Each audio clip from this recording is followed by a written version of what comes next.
Kwentong Bayan. Ito na ang pinakahinihintay ng lahat. Restock na ng lahat ng bracelets, pati na din ang Banahaw necklace. Naway bigyan niyo ako ng ilang sandali upang paliwanag ang mga ito. Lahat ay mabibili sa Shopee, narin ang link sa comment section. At para naman sa mga kabayan na nasa ibang bansa, mag-message lang kayo sa FB page for international shipping. Ang unang bracelet, gunita, for protection in illness, protection in disease, protection in health issue. Pangalawang bracelet, kandili, for good fortune, for prosperity, and for good luck.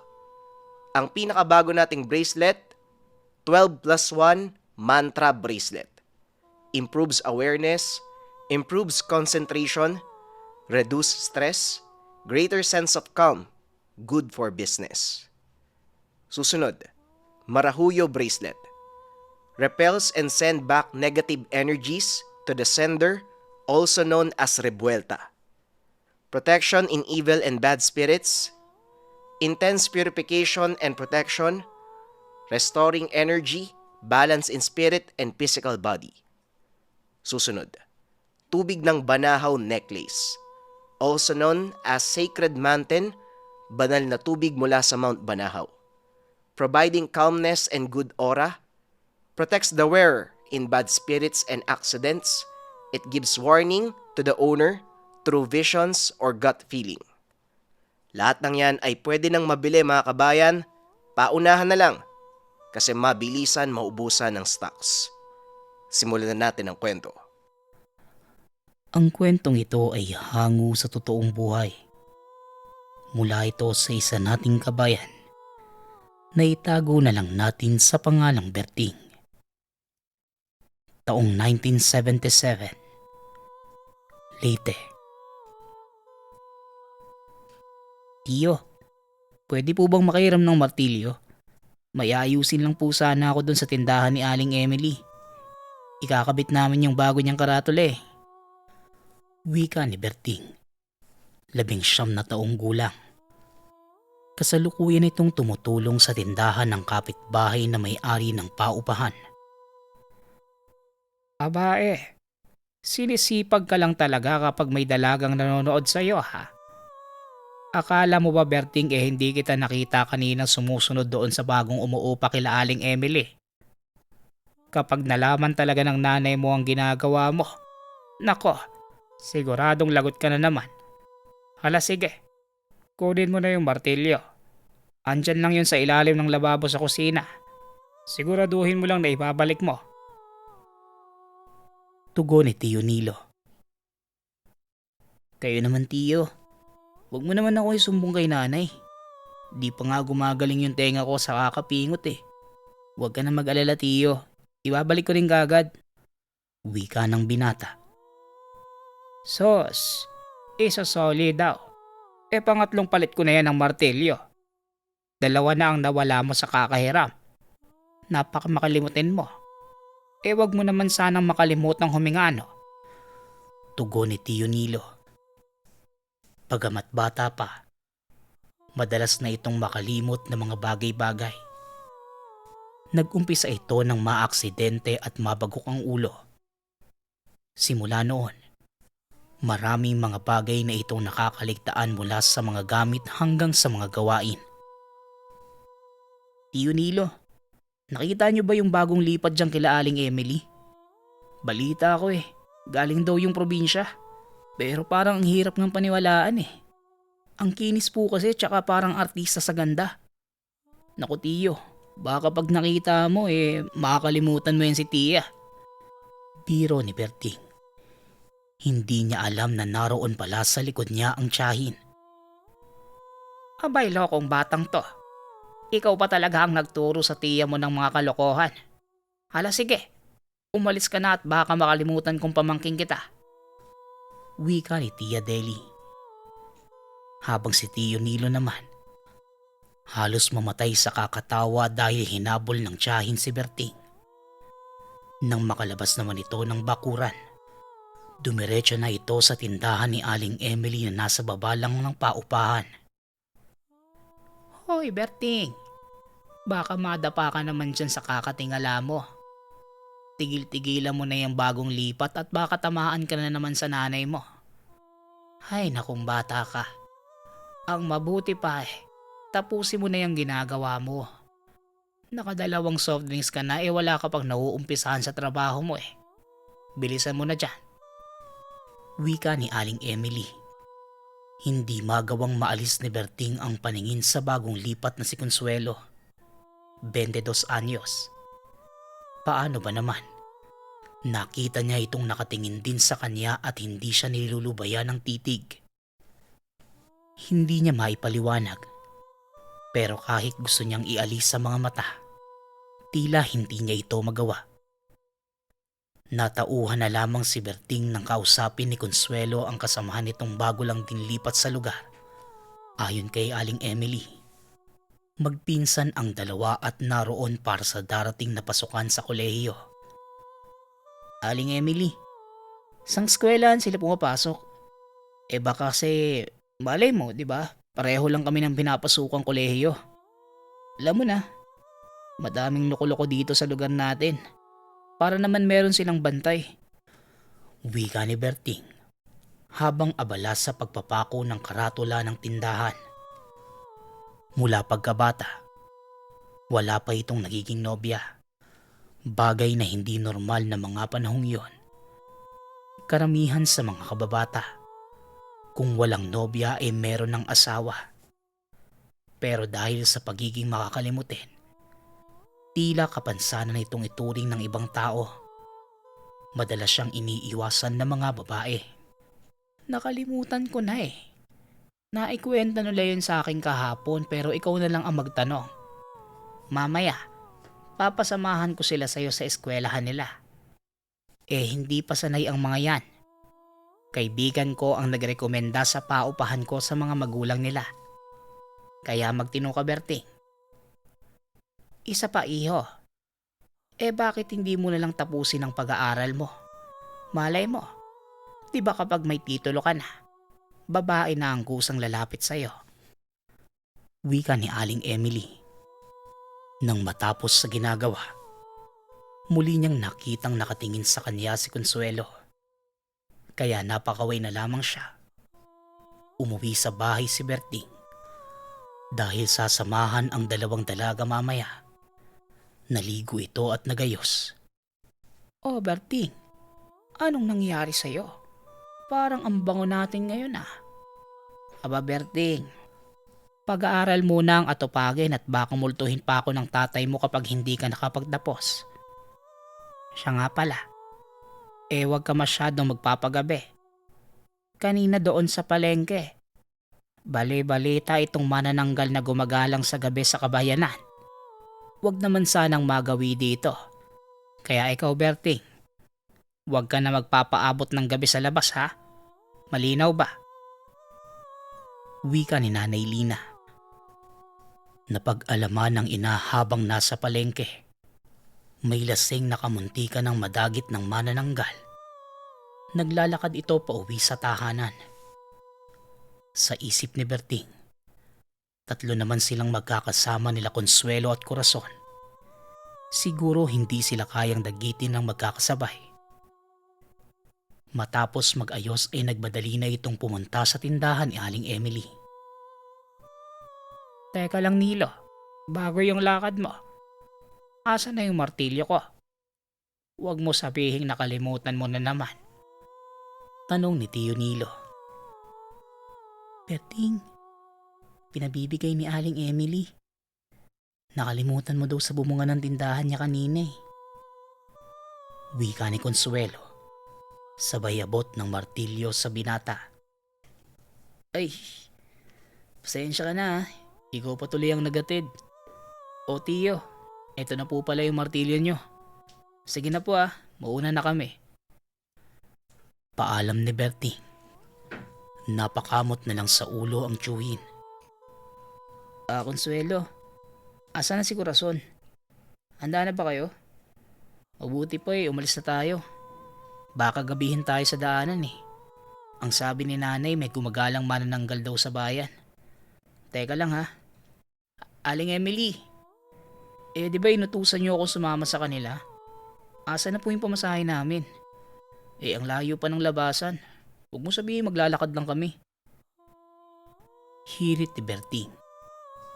Huwag kang mag-alala, Berting. Kami nang bahala sa pamasahe natin. Samahan mo lang kami, ha? Tara na.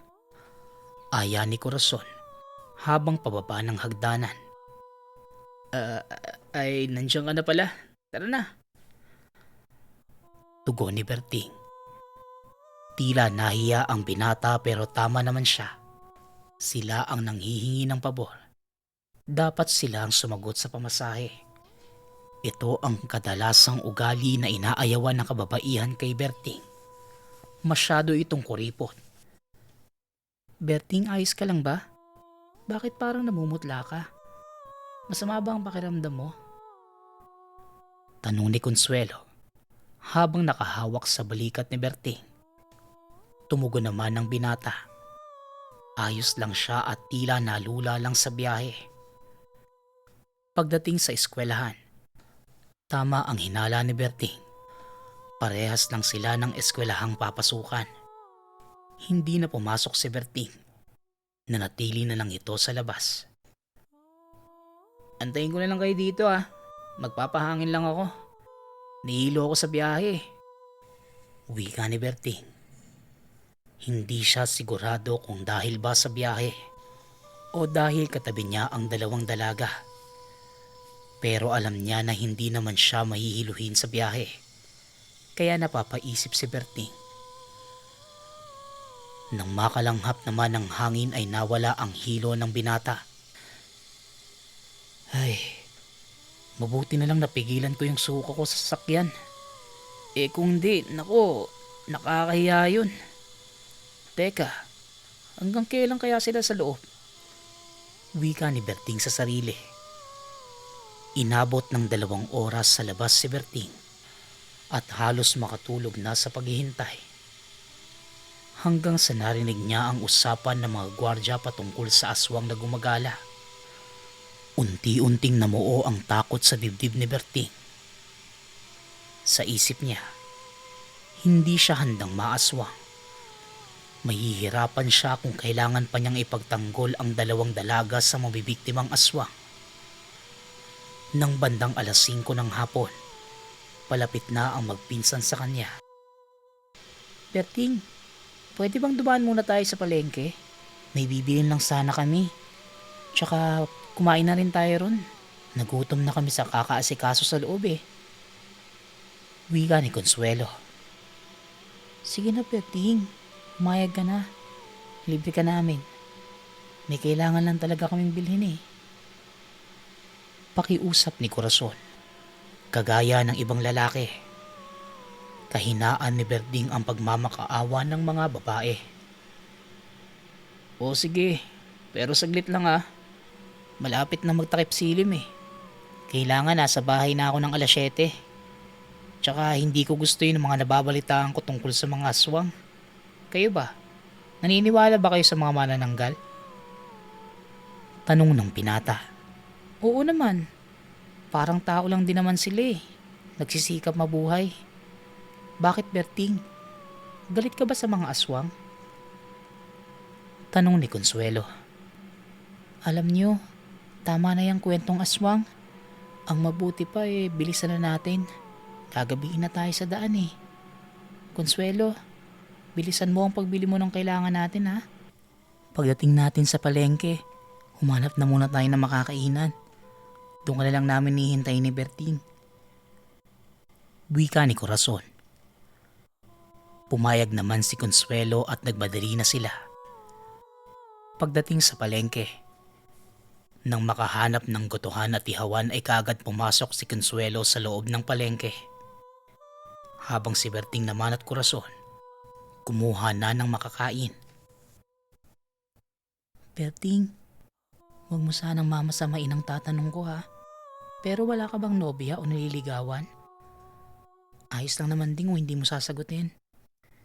Naisip ko lang, sa edad mo dapat meron ka ng nobya. Tanong ni Corazon. Di ko inaasahan yung tanong mo ah. Wala. Wala akong nililigawan. Ayaw sa akin ng mga babae dahil may sakit daw ako sa ulo. Tsaka kuripot daw ako. Inaamin ko naman na kuripot ako. Pero yung may sakit ako sa utak, wala namang ganun. May mga pagkakataon lang talaga na bigla ako nakakalimutan ng mga bagay-bagay o pangyayari. Parang amnesia ba? Ganun. Pero piling mga bagay lang nakakalimutan ko. Kagaya nung pinag-uusapan natin. Posibleng bukas hindi ko na to natatandaan. Pero hindi naman sa lahat ng oras. Sa mga pangalan naman ng tao, di din ako nakakalimot. Ewan ko ba? Medyo weirdo lang talaga ako eh. Kaya nga hanggang ngayon wala pa akong nobya. Teka, pwede bang ako naman na magtanong? Sa ganda mong yan, imposibleng wala kang nobyo. Pumayag ba siyang mag-aral ka dito malayo sa kanya? Tanong ni Berting. Wala akong nobyo. Huling nagtangka pinagbantaan ng tatay na papatayin kaya hindi na umulit. Yan si Consuelo meron. Pero ewan ko ba sa kanya? Siya nga pala Berting. Naalala ko may kwintas nga pala ako na hindi ko ginagamit. Pwede bang ikaw muna ang magsuot? Tanda ng pagkakaibigan natin. Matutuwa ako kung lagi mo yung gagamitin. Siguro naman, kung nakasuot yan sa leg mo, hindi mo na ako makakalimutan, di ba? Huwag mo na lang tanggalin ha. Wika ni Corazon. Pinagmasdan ni Berting ang kwintas na may napakagandang hiyas sa gitna. Natanong ni Berting kung saan gawa ito at bakit binigay sa kanya. Anting-anting yan ang angka namin. Pamana ni Lolo. Parang mas kailangan mo yan eh. Huwag mo lang kakalimutan na sa oras ng kagipitan maaari kanyang iligtas. Wika ni Corazon. Iniabot niya ito sa binata. Tila hiyas na itim ang palawit nito na makintab at sinlaki lang ng buto ng suha. Labis naman ang pagkatuwa ni Berting. Sa kauna-unahang pagkakataon, may babaeng nagbigay sa kanya ng regalo. Simple man pero labis ang galak sa puso ng binata. Maya-maya pa, dumating na si Consuelo. Kumain ito saglit ng isaw at inihaw na karne ng baboy. Grabe, ganyan kagutom si Consuelo. Talo pa niya ako sa kinain ko eh. Saan mo nilalagay ang mga kinakain mo? Ang payat-payat mo naman. Wika ni Berting. Nabigla ang binata bangamat palengkinita ng katawan ni Consuelo. Matakaw pala ito. Ganyan ka ba talaga? Walang preno ang bibig? Ang mabuti pa, ito dalhin mo na lang tong pinamili ko. Medyo mabigat eh. Tugon ni Consuelo. Balot na balot ang pinamili ng dalaga. May kabigatan ngunit hindi na nagtanong pa si Berting kung anong laman ng supot. Nang matapos kumain, kaagad nang umuwi ang tatlo.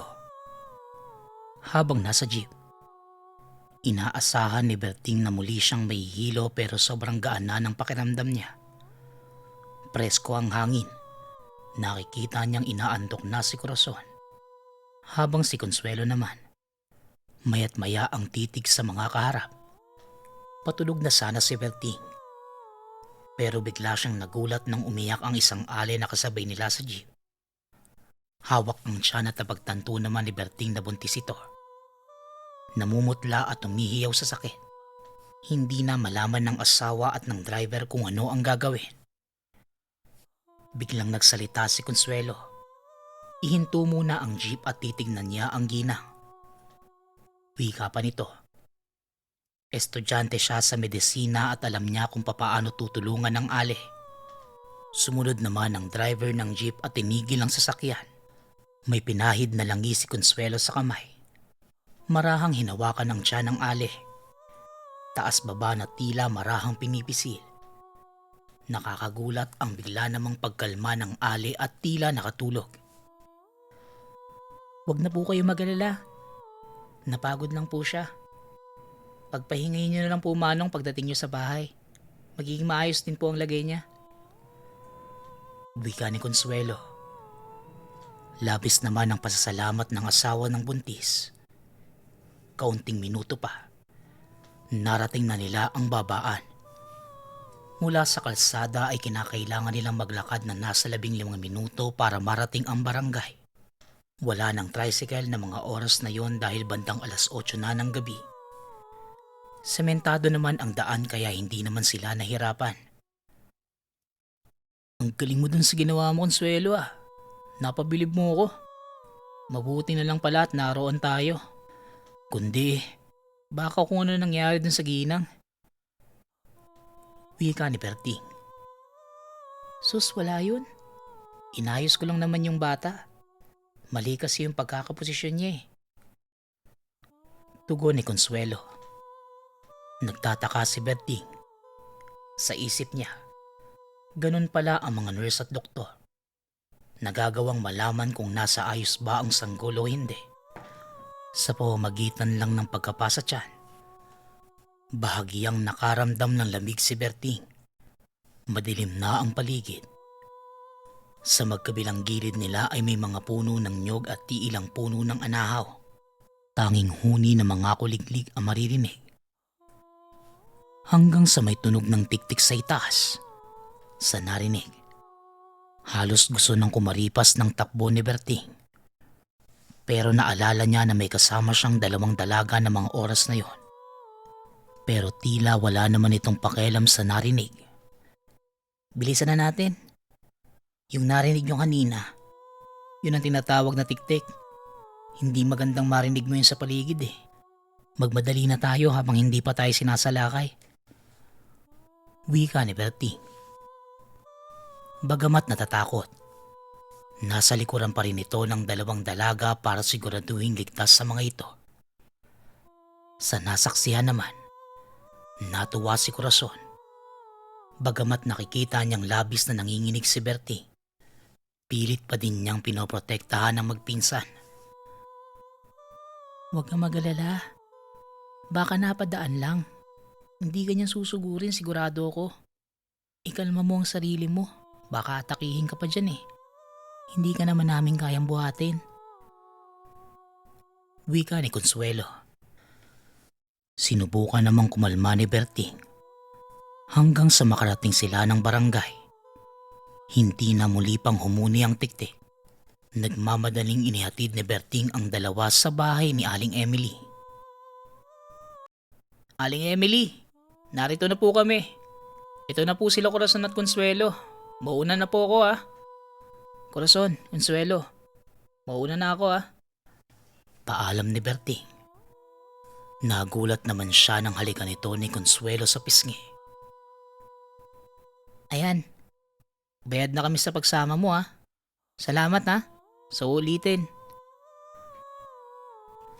Tugon ni Consuelo. Natulala si Berting. Tila wala sa sariling naglakad pa uwi ng tahanan. Lutang ang isipan habang hawak ang pisngi. Hanggang sa makapasok ito ng bahay. Pero natauhan na lang si Berting na makatikim ng magkapatid na sampal sa muka. Ano bang nangyayari sa'yo, Berting? Para kang namatanda ah. Kanina pa kita tinatanong kung bakit ginabi ka na. Ba't di ka sumasagot? Nakainom ka ba?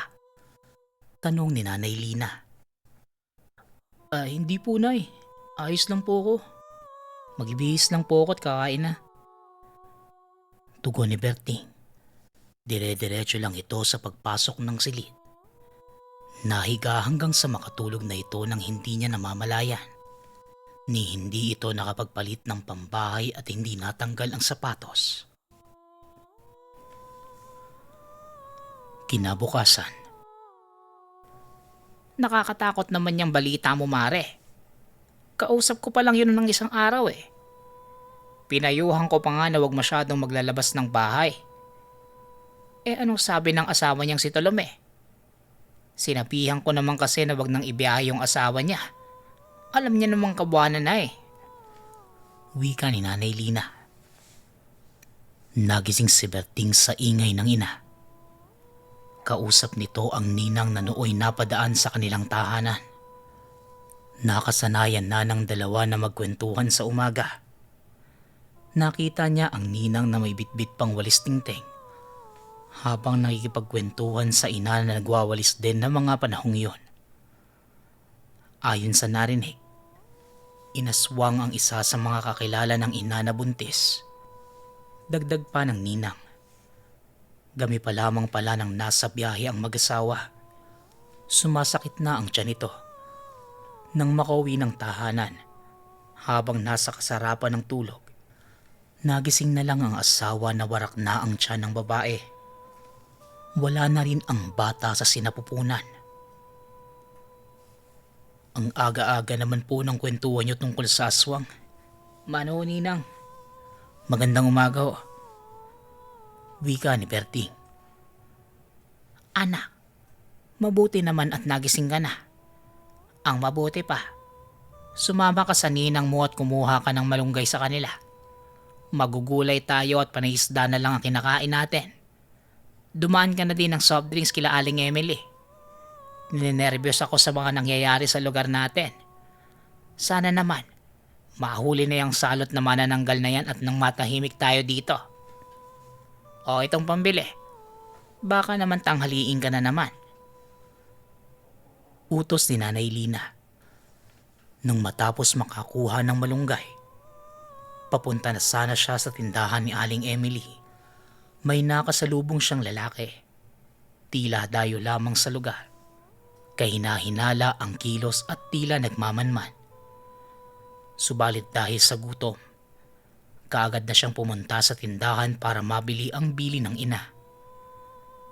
Sa daan papauwi, nadaanan niya ang lalaki. Ang ganda ng kwintas mo ah. Saan mo nakuha yan? Tanong ng lalaki. Paumanhin ho. Ako po bang kausap niyo? Hindi ko kasi kayo kilala eh. Ano bang kailangan niyo dito sa barangay namin? Tugon ni Berting. Ako nga pala si Ismael. Sa totoo lang, wala naman akong kailangan sa lugar niyo. Pero sigurado akong kailangan niyo ng tulong ko. Siguro naman hindi nalingid sa kaalaman mo ang tungkol sa gumagalang aswang dito. Tugon ni Ismael. Nang tignan ito ni Berting, nakita niyang puno ito ng mga porselas at may 3 kwintas na suot. May dala din itong isang lumang bag na tila nilipasan na ng panahon. Oo nga po eh. Balita ko may nabiktima na naman na buntis sa kabilang baryo. Pero nasa kabilang baryo naman yung aswang. Baka sila po ang kailangan niyong tulungan. Teka po huwag mo sabihing tindero ka ng mga pangontra sa aswang. Tatanungin ko ang nanay kung bibili ng pangontra. Kung susunod ka sa akin, malapit lang naman ang bahay namin dito eh. Wika ni Berting. Hindi ako tindero ng pangontra iyo. Narito ako para tugisin ng mga manananggal na narito sa bayan niyo. Hindi mo sinasagot ang tanong ko. Saan mo nakuha yung kwintas na yan? Isa yung anting-anting na gamit ng mga aswang, hindi ng tao. Kilala mo ba ang aswang? Tanong ni Ismael. Samantalang si Berting naman, hindi na niya maalala pa kung saan galing ang kwintas. Muli na namang sumumpong ang problema sa memorya. Pasensya ka na, Ginoo. Hindi ko na po matandaan kung saan to galing eh. Kung gusto mo, sumama ka sa amin sa bahay. Maaari nating tanungin si nanay, baka alam niya kung saan galing. Wika ni Berting. Marahan namang sumunod si Ismael sa binata. Gusto niyang malaman kung saan nagmula ang kwintas. Magiging malaking tulong ito para mas mapabilis ang pagtukoy kung nasan ba ang tinutugis na aswang. Anay, si Ismael nga pala, tindero ng pangontra sa aswang. Tsaka hinahanap niya daw po yung mga aswang na sumasalakay sa kabilang baryo eh. Sinama ko na po dito. Tinatanong po kasi kung saan galing tong kwintas na to eh. Di ko na po talaga maalala eh. Tanong ni Berting. Ano po bang ginagawa ng anak niyo? Niloloko niyo po ba ako? Anong hindi maalala kung saan ang galing? Tanong ni Ismael. Pagpasensyahan mo na, Ginoo, ang anak ko. Naging ganyan na siya simula nang maaksidente at mabagok ang ulo. May mga bagay na bigla na lang siyang nakakalimutan. Mga pangalan at mukha lang ng tao ang nagagawa niyang matandaan. Pero ang kagaya sa mga bagay na katulad ng kwintas na yan, kapag nakalimutan na niya, imposible na talaga maalala. Hindi ko kilala ang kwintas na yan. Wala namang kaming ganyan dito sa bahay. Tsaka tila bago ka lang dito sa lugar namin. Ang mabuti pa, dito ka naman ang halian. Magluluto lang ako. Berting, ikaw na muna ang bahala dyan sa bisita mo. Utos ni Nanay Lina. Ang galit ni Ismael ay napalitan ng awa at konsensya. Pinag-isipan pa niya ng masama ang binata na wala namang ibang pakay kundi matulungan siya. Ginoong Ismael, paano po ba natin malalaman na aswang ang mga tao na nakikita natin? May palatandaan po ba kayo? O kaya naman meron ka ba dyan na maaaring gamitin para malaman natin kung merong malapit na aswang? Kagaya nung kwento ni Aling Emily, malalaman daw natin na may aswang kung meron kang botelya ng lana. Kukulo daw yan pag may malapit na aswang eh. Yung mga parang ganun. Tanong ni Berting. Di mo na kailangan ng ganun bata. Yung suot mong kwintas, kung sino man ang nagbigay niyan sa'yo, ayaw ko niyang mapahamak. Aswang lang ang merong ganyang kwintas. Pero kung tangan niya ng mortal, ibig sabihin, protektado ka ng aswang. Di mo na kailangan ng pangontra. Ang ipinag-aalala ko ngayon, narito pa ba ang aswang na nagbigay niyan sa'yo? Natural lang na sa ibang barangay ako maghanap, hindi sa mismong barangay kung saan may namatay na biktima. Hindi umaatake ang mga aswang sa sarili ng lugar. Palaging sa ibang barangay ito maghahanap ng pagkain. Ito ang pinakamalapit na barangay mula sa pinangyarihan. Nakakita din ako ng bakas ng tik-tik noong nagdaang gabi. Malapit dito kaya malakas ang kutob ko na narito lamang ang aswang. Wala ka bang alam ng mga bagong dating dito? Mga bagong salta o kaya naman kahina-hinalang tao ng maaligid? Tanong ni Ismael. Naisip ni Berting ang magpinsan. Sila ang pinakabagong lipat sa kanilang lugar. Napagtanto niya na nagumpisa lamang ang pagsalakay ng aswang noong dumating din ang dalawa sa barangay. Wala akong maalala eh. Pero kung totoong narito yung mga aswang na yan, siguro magtatanong-tanong muna ako sa mga tao kung may napansin silang kakaiba. Saan kita pwede matagpuan kung sakaling may makita akong kahina-hinalang tao? Tanong ni Berting. Huwag kang mag-alala, Berting. Bukas nasa kabilang barangay ako. Pero sa susunod na araw, dito ako ulit sa lugar nyo. Sigapin mo makakalap ng impormasyon tungkol sa mga taong pwede nating imbestigahan. Umaasa ako sa'yo. Tugon ni Ismael. Pagkatapos magsalita, umalis na si Ismael. Hindi na niya inantay pa ang pagkaing hinanda ni Nanay Lina. O anak, asa na yung kaibigan mo mamamatay aswang? Bakit pinaalis mo kaagad? Manghihingi pa naman sana ako ng pangontra sa manananggal. Wika ni Nanay Lina. Nay, may pupuntahan pa daw po sa kabilang barangay eh. Pero babalik din daw sa susunod na araw eh. Tugon ni Berting. Nasa isip ng binata na puntahan si Corazon at Consuelo. Kung totoo nga ang hinala, gusto niya na siya mismo ang kumausap sa dalawa. Hapon, bandang 4:00 nang pumunta sa tindahan ni Aling Emily. Aling Emily, andyan po ba sila Corazon at Consuelo? May tatanong lang po sana ako sa kanila eh. Tanong ng binata. Ngunit ayon sa tindera, maagang umalis ang magpinsan at may lalakarin sa eskwelahan.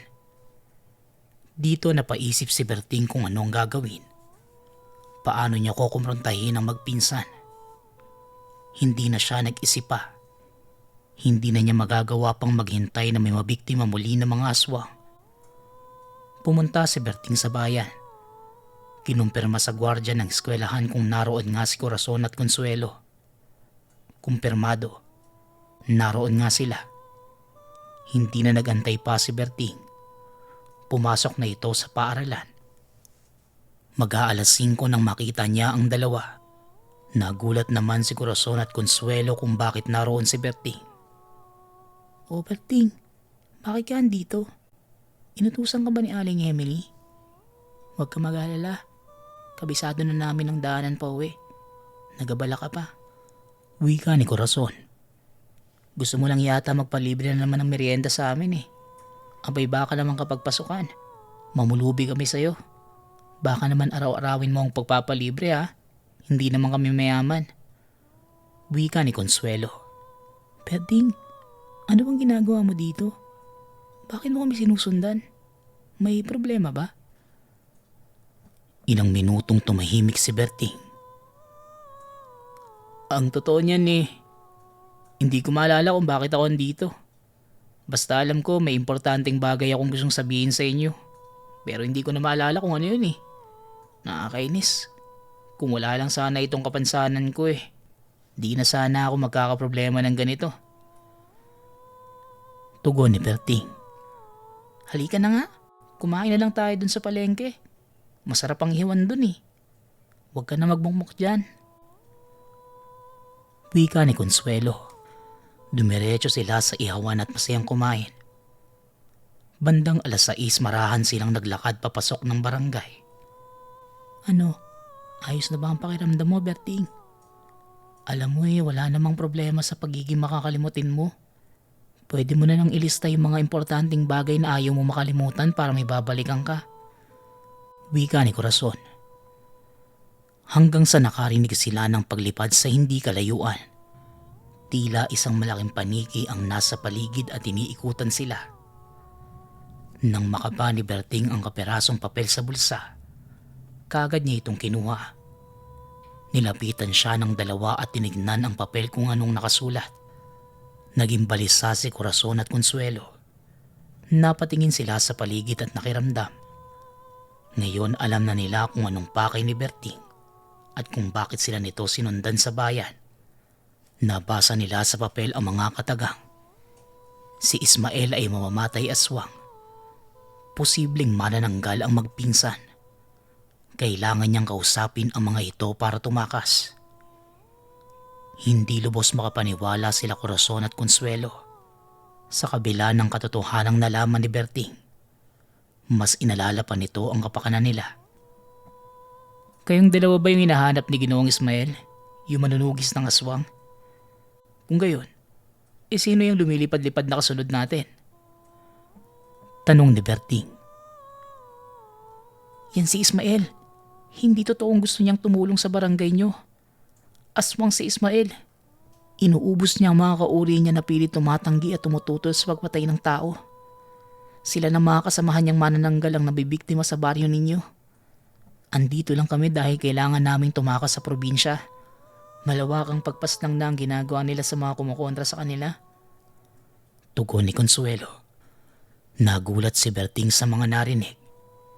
Hindi niya akalain na meron din palang mabuti at masamang aswang. Hanggang sa makarating sila sa unahan, may humarang sa kanila na 2 nilalang. Sinasabi ko na nga ba may alam ka Berting tungkol sa magpinsang manananggal na yan. Alam ko na kaagad nung nakita ko yung kwintas na suot mo Magandang gabi, Consuelo. Mukhang ang layo nang narating mo para lang takasan ng kasal nating 2. Kung hindi ka na tumakas, hindi na sana kailangan pang mamatay ng mga kamag-anak mo. Kasalanan mo kung bakit sila namatay. Alam niyong walang aswang na sumasalungat sa akin ng nabubuhay. Ngayon mamili ka. Sasama kayong 2 sa amin ng tahimik o papatayin muna namin itong sintu-sintong kaibigan niyo. Wika ni Ismael. Kaya ka nga iniwan ng pinsan ko. Masyado kang mayabang at bilib sa sarili. Matapang ka lang dahil sa mga tauhan mo, Ismael. Bakit hindi mo subukang lumaban ng patas? Hamon ni Corazon. Sa mga nasaksihan, nahirapang makapaniwala si Berting. Nakita niya ang nakakatakot na itsura nila Ismael at kasama nito. Hindi niya alam kung paano kakalabanin ito ng 2 dalaga. Hanggang sa nagumpisa nang lumapit si Ismael. Nang muli niyang tignan sila Corazon, humaba na ang mga kuko at ngipin nito. Nakakatakot ang itsura ng magpinsan. Hindi na malaman ni Berting kung tatakbo ba siya o pupulot ng pamalo para maprotektahan ang sarili kung sakaling atakihan siya ng mga aswang. Nag-umpisa ang salpukan ng mga aswang sa harapan ni Berting. Ngayon hindi na niya alam kung ligtas pa ba siya sa kinaroroonan. Akma sanang tatakbo subalit naroon na sa likod niya ang kasamahan ni Ismael. Isang manananggal ang kamuntikan siyang madagit. Bagamat suot ni Berting ang kwintas, palamuti lamang ito kung hindi niya alam kung paano gamitin.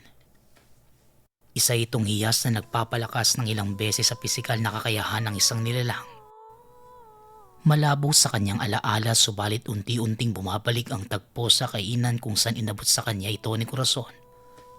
Naalala na din niya ang mga kataga na kailangan sambitin upang magawang matulungan ng kwintas. Tila sasabog ang utak sa pagpilit na maalala ito. Bigla siyang nahagip ng manananggal at nawala sa balanse.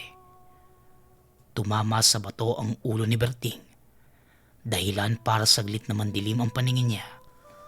Subalit kasabay ng pagdugo ng noo, bumalik ang lahat ng alaala niya. Kasama ang mga orasyong kailangang mabigkas para sa kwintas. Kagat itong ginawa ni Berting. Mabilis niyang binitawan ang mga katagang hindi man niya naiintindihan. Natandaan naman ito ng utak. Bakit parang ang init? Anong nangyayari sa akin? Corazon, anong nangyayari? Sinunod ko lang naman yung orasyong tinuro mo eh. Nang makita ni Berting na papasugod muli sa kanya ang nilalang, dumampot ito ng kahoy. Iniwasan ng pagsugod ng aswang. Hinawakan niya ito sa pakpak. Nasupsup sa lupa ang manananggal. Walang pag-aalinlangan na binaon ni Berting sa bunganga ng aswang ang kahoy. Nabigla si Ismael. Banta sa grupo nila ang namalas na lakas ni Berting. Ngunit bago pa man siya makapag-utos na umatras, mula sa gilid ay nagawang dukutin ni Corazon ang kanyang puso. Mula sa itaas, pabulusok na umatake si Consuelo. Kagad na binali ang leeg ni Ismael. Saan ka ba nakatingin, Ismael? Kami ang kalaban mo eh. Sabi ko na nga ba duwag ka at walang sariling lakas eh. Nakita mo lang kakayahan ng kwintas na gumana kay Berting na taranta ka na kagad. Wika ni Consuelo. Wala nang nagawa si Ismael. Unti-unti itong nawalan ng hininga hanggang sa mamatay sa ginawang pinsala ng dalawa. Habang si Berting naman, 3 aswang na ang napaslang. Nagawa pang tumakas ng iba, kabilang ang kanang kamay ni Ismael. Pero sigurado sila na hindi na sila babalikan ng mga ito. Sa nasaksihang pagpaslang sa pinuno, hindi na ito mangangaspang gumante. Ayos ah, akala ko lang Berting. May tinatagong lakas ka din pala eh. Wika ni Consuelo. Hindi ako nagkamali sa pagbigay sa'yo ng kwintas. Ramdam kong akma sa pagkatao mo ang anting-anting na yan. Mabuti naman, hindi mo nakalimutan yung orasyon. Dagdag ni Corazon. Ang totoo eh, hindi ko nga alam na ikaw pala ang nagbigay sa akin itong kwintas. Kung hindi pa ako nauntog kanina sa bato eh, di pa magbabalik ang memorya ko. Pero seryoso, di ba aswang kayo? Sige nga, hatiin nyo nga ang katawan nyo. Biro ni Berting. Hindi niya alintana na nasa harap niya ang 2 mabagsik na aswang. Nangako naman si Berting. Mananatiling sikreto ang tungkol sa magpinsan. Nakiusap itong manatili ang 2 sa barangay. Wala naman itong problema sa magpinsan. Ngayon pang may taong nagtitiwala sa kanila at maaasahan. Isa pa ang hindi alam ni Berting. Kung sino man ang bigyan ng anting-anting mula sa angka nila Corazon, siya ang magiging asawa at tagapagmana nito. Sa madaling salita, naitakda na mapang-asawa ni Corazon ang binata. Siya ang piniling tagapagmana. Kalaunan, nangyari na ang hindi maiiwasang bagay. Makalipas ang 3 taon, nakapagtapos ng pag-aaral sila Corazon. Dumating ang mga natitirang kamag-anakan nito upang formal na ipagkasundo sila Corazon at Berting. Naging tagapamagitan ang binata sa usaping kapayapaan ng mga antingero at mabubuting aswang, maging sa pagsupil sa mga masasamang aswang na patuloy na namiminsala sa bayan. Hanggang sa magkaedad, tumanda si Berting kasama ang may bahay na si Corazon.